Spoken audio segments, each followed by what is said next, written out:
आगे बढ़ेंगे। मुख्यमंत्री पुष्कर सिंह धामी ने सीएम कैंप कार्यालय में दिवंगत कांस्टेबल प्रदीप कुमार की पत्नी दीपा मालक को 50 लाख रुपए की आर्थिक सहायता प्रदान की है।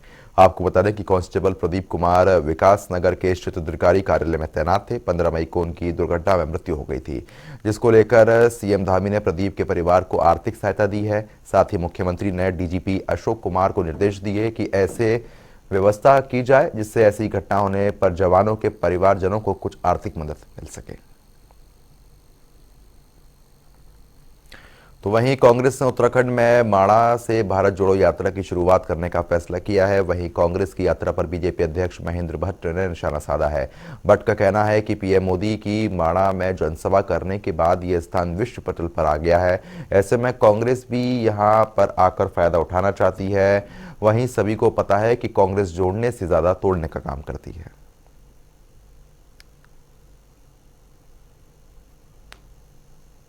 देखिए, माणा गांव अब विश्व स्तर पर प्रसिद्ध हो गया मोदी जी के आने के बाद, और अच्छा लगा मुझे कांग्रेस के लोगों को माणा ध्यान आया। और जहां तक उनका भारत जोड़ो यात्रा का विषय है, तो राहुल गांधी जी की यात्रा भी चल रही है। अब उत्तराखंड से प्रारंभ करें तो हम स्वागत है, लेकिन जिन लोगों ने भारत को तोड़ा हो उनको भारत जोड़ने का जो नारा लेकर जो चल रहे हैं, मुझे नहीं लगता कि जनता उस पर बहुत ज़्यादा विश्वास करने की स्थिति में है, क्योंकि पूरे देश के अंदर जो कांग्रेस द्वारा जो समाज को तोड़ने के काम हुए वो लोगों के मन मस्तिष्क में आज भी है। ठीक है, विपक्षी दल का अपना कार्यक्रम है, मुझे उस पर कोई आपत्ति नहीं है, लेकिन इतना मैंने कहा जनता को जिस उद्देश्य जोड़ने का वो काम कर रहे हैं, जनता को पता है कि समाज को तोड़ने का, देश जोड़ने तो दूर की बात, समाज को तोड़ने का भी काम अगर किया है तो कांग्रेस के लोगों ने। तो वहीं रुड़की के मुंडेट गांव में जिला पंचायत अध्यक्ष किरण चौधरी और राज्यसभा सांसद कल्पना सैनी का त्यागी समाज की ओर से फूल मालाओं से जोरदार स्वागत हुआ है। इस दौरान भाजपा पिछड़ा वर्ग प्रकोष्ठ के प्रदेश अध्यक्ष राकेश गिरी ने कहा कि देवभूमि के हर गांव को मजबूत करना भाजपा सरकार का पहला मकसद है। देश के प्रधानमंत्री के सपने को साकार करना है। आज से ही हरिद्वार लोकसभा चुनाव की तैयारियों में पार्टी कार्यकर्ता जुटे हुए हैं। उन्होंने कहा कि जो भी प्रत्याशी लोकसभा में आएंगे उन्हें ऐतिहासिक जीत दिलानी है, जिससे देश में नरेंद्र मोदी एक बार फिर से प्रधानमंत्री बने। ये भारतीय जनता पार्टी है, एक चुनाव लड़ती है अगले की तैयारी शुरू हो जाती है। आज से नहीं, जब से हम पिछड़ा लोकसभा जीत गए उसके बाद अगले की तैयारी कर दी थी। अब विकास की गंगा बहेगी हरिद्वार जिले में, जिस तरह से जनता ने आपको मौका दिया है हरिद्वार में। जिस हिसाब से जिला हरिद्वार की जनता ने मुझको विश्वास किया, मुझे आशीर्वाद दिया, उसी तरह से इनके जो मन के काम होंगे, इनके जो मन मुताबिक काम होंगे, इसी प्रकार से पूरी ताकत के साथ में, पूरी तेजी के साथ में इस जनता को काफ़ी उम्मीदें हैं आपसे कि आप विकास करेंगे, बड़े पैमाने पे विकास होगा, गांव-गांव का विकास होगा। क्या तैयारी की है आपने? तैयारी यही है कि बहुत, आपने मेरी बात पहले सुनी थी, पूरी तेजी की साथ में, पूरी ईमानदारी के साथ में इस जिले के गांव का विकास होगा, और ऐसा विकास होगा आज तक तो मैं उम्मीद करूंगा आज तक कभी ना हुआ होगा।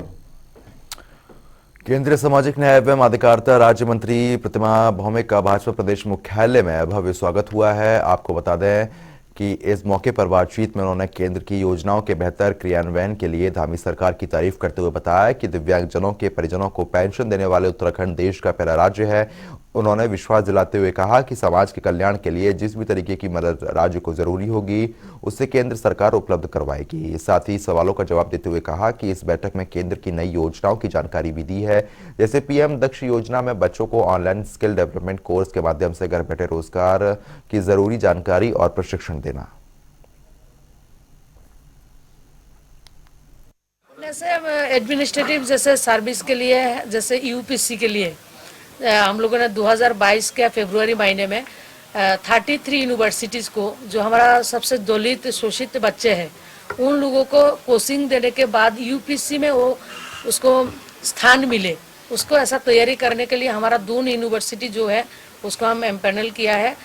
डॉक्टर BR अम्बेडकर एक्सेलेंसी जो सेंटर है उसको हम मान्यता दिया है।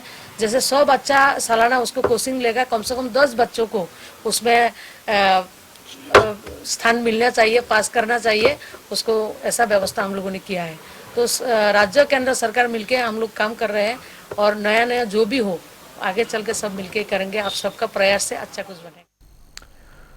तो वहीं मुख्यमंत्री पुष्कर सिंह धामी ने सड़कों की खराब स्थिति पर अधिकारियों को फटकार लगाने के बाद जहां पीडब्ल्यूडी विभाग की पोल खुल गई है, वहीं भीमताल विधानसभा में खराब सड़कों से परेशान ग्रामीण अब थक हारकर प्रदर्शन को मजबूर हो गए हैं।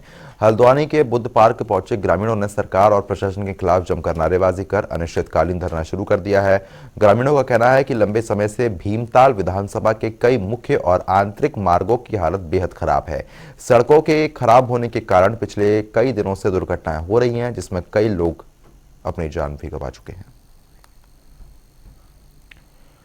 तो वहीं सितारगंज विधानसभा क्षेत्र से कांग्रेस के टिकट पर चुनाव लड़ रहे तेजपाल सिंह सहित अन्य जनप्रतिनिधियों के विरुद्ध मुकदमा दर्ज किए जाने के विरोध में पार्टी जिला अध्यक्ष हिमांशु गावा के नेतृत्व में पार्टी कार्यकर्ता एसएसपी से मिले और मुकदमा निरस्त करने की मांग की है।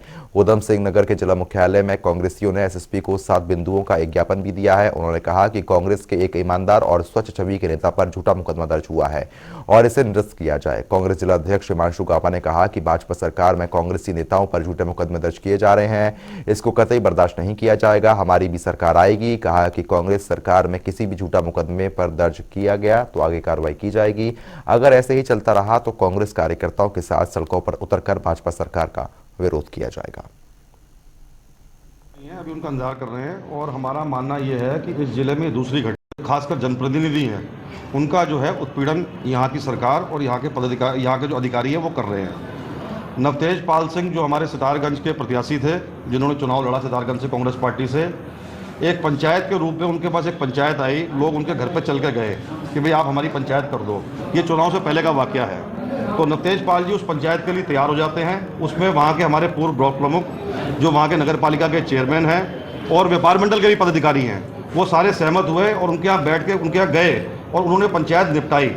और उसके बाद अब बीच में चुनाव आ गए। चुनाव के बाद अब पता लगता है कि नवतेज पाल जी के खिलाफ, जो हमारे पूर्व ब्लॉक प्रमुख हैं उनके खिलाफ, नगर पालिका अध्यक्ष उनके खिलाफ और जो व्यापार मंडल के पदाधिकारी हैं उनके खिलाफ मुकदमा दर्ज हो गया है। तो फिलहाल जिस तरीके से आपने सुना, जहां पर कांग्रेस के जो नेता है वो एसपी से मुलाकात करने पहुंचे थे, जो मुकदमे दर्ज हुए हैं उनको निरस्त करने के लिए ज्ञापन भी सौंपा गया है। कांग्रेस नेताओं का कहना है कि झूठे मुकदमे ये दर्ज किए गए हैं और कांग्रेस के नेताओं की छवि खराब करने की कोशिश यहां पर की जा रही है। तो ऐसे में झूठे मुकदमे को लेकर एसएसपी से मुलाकात की है और मुकदमा निरस्त करने की मांग की गई है। तो फिलहाल अभी के लिए सिर्फ इतना ही, लेकिन खबरों का सिलसिला लगातार जारी है। बने रहिए हमारे साथ। नमस्कार।